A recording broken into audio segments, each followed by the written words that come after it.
Selasa besok Riki sama ayunan harus sudah clear ya, biar nanti teman-teman yang ketinggalan Rabunya sudah pindah ke jobdesk Fillet 1F. Nah untuk yang sudah selesai hari ini sudah boleh pindah jobdesk 1F.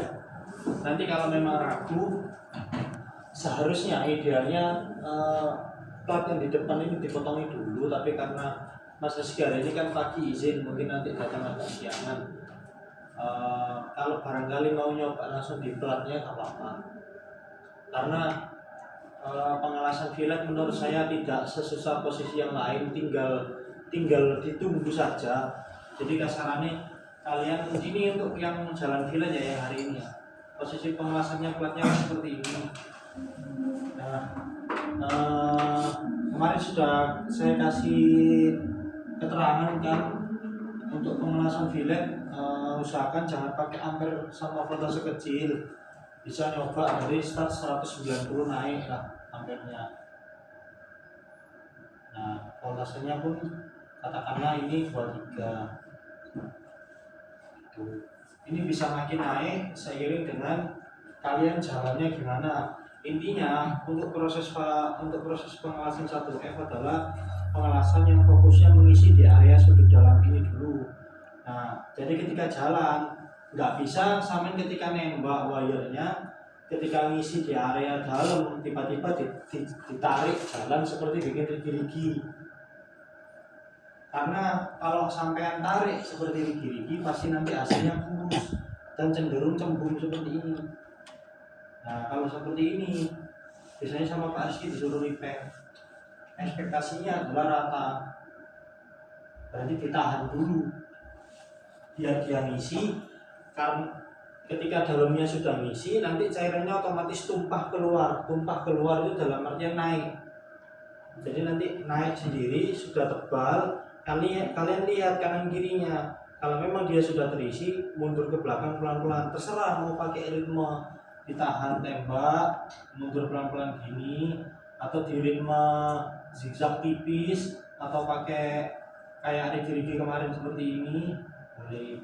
Tapi perlu diingat, platnya kan panjang 200 ya.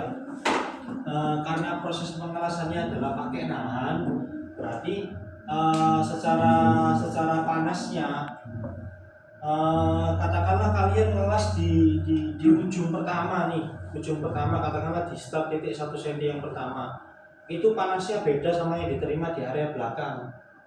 Bisa dipahami ya? Nah di area belakang sudah pasti lebih panas. Nah rata-rata teman-teman kalau ngelas fillet, kalau nggak bisa bagi panas dan ritmenya, travel speednya dibuat sama. Katakanlah di sini nih dia nahan, ditahan banget. Katakanlah awalnya segini bentuknya, jadilah segini. Tapi nanti di area belakang belum tentu ketemunya sama segini, bisa jadi lebih, kalau panas lebih rendah, lebih lebar, ala segini. Karena apa? Ketika kalian ngelas pertama di sini nahan nih, jalan normal nih. Nah karena panasnya sudah jalan ke belakang, akhirnya apa? Di area belakang biasanya hasilnya lebih lebar pengelasan filletnya.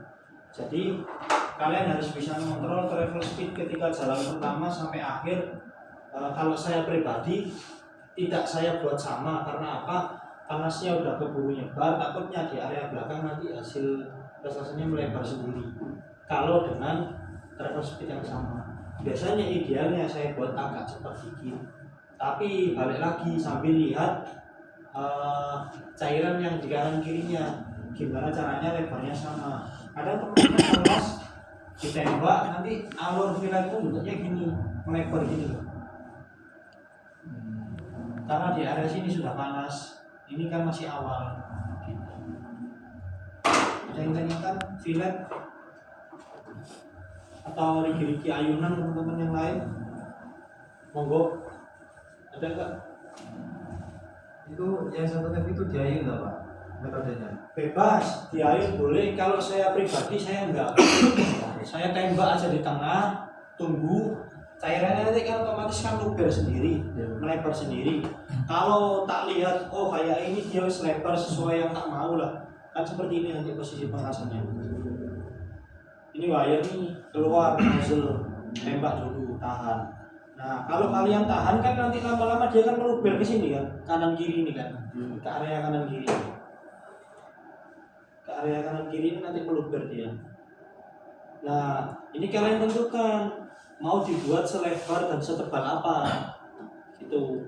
Setelah kalian sudah menentukan, karena katakanlah segini, akhirnya sampai mundur pelan-pelan. Nah terserah, mundur nariknya ini bisa pakai ritme bulat seperti ini atau zigzag tipis, atau ya ditarik aja biasa gini tapi lambat.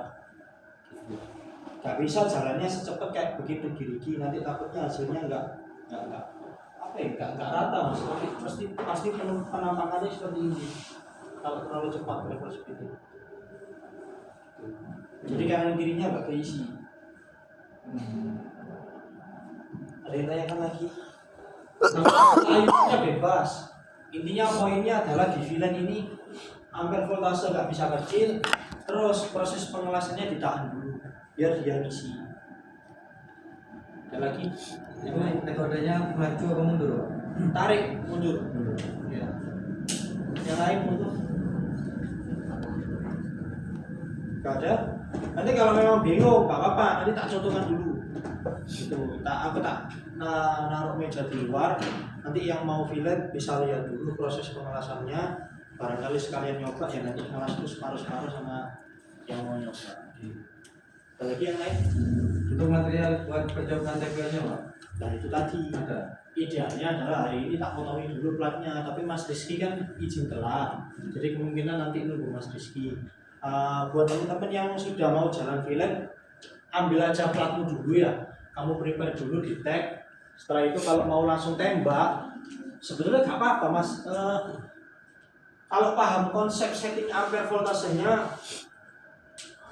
jadi menurut saya loh ya, posisi pengelasan paling mudahnya itu di 1F. Nggak susah di 2 atau 3. Kalau 1F kalian sebetulnya itu ritmenya itu hampir mirip kayak ayunan kemarin. Intinya kalian ngimbangi gimana caranya lebarnya sama dan ngisinya pas. Tapi dengan syarat ampere voltasenya ditambahi. Gak bisa pakai ampere kecil. Karena nanti kalau ampere kecil kanan kirinya ya gak ngisi. Akhirnya kasar. Ada lagi? Yang rigi sama ayunan ya terakhir besok minta tolong segera dikejar kekurangannya. Kalau memang bingung masih ragu-ragu tanya ya, jangan diputuskan sendiri atau tanya temennya, karena temennya juga lagi proses pengelasan. Jadi yang ketinggalan minta tolong tanya ke saya atau ke Mas Rizky atau Pak Rizky barangkali ada. Kalau memang butuh dicontohkan, butuh di semacam tangannya dipegangi, monggo. Itu ya. Jadi jangan ojo asik kayak sepertinya gitu lah mas ya.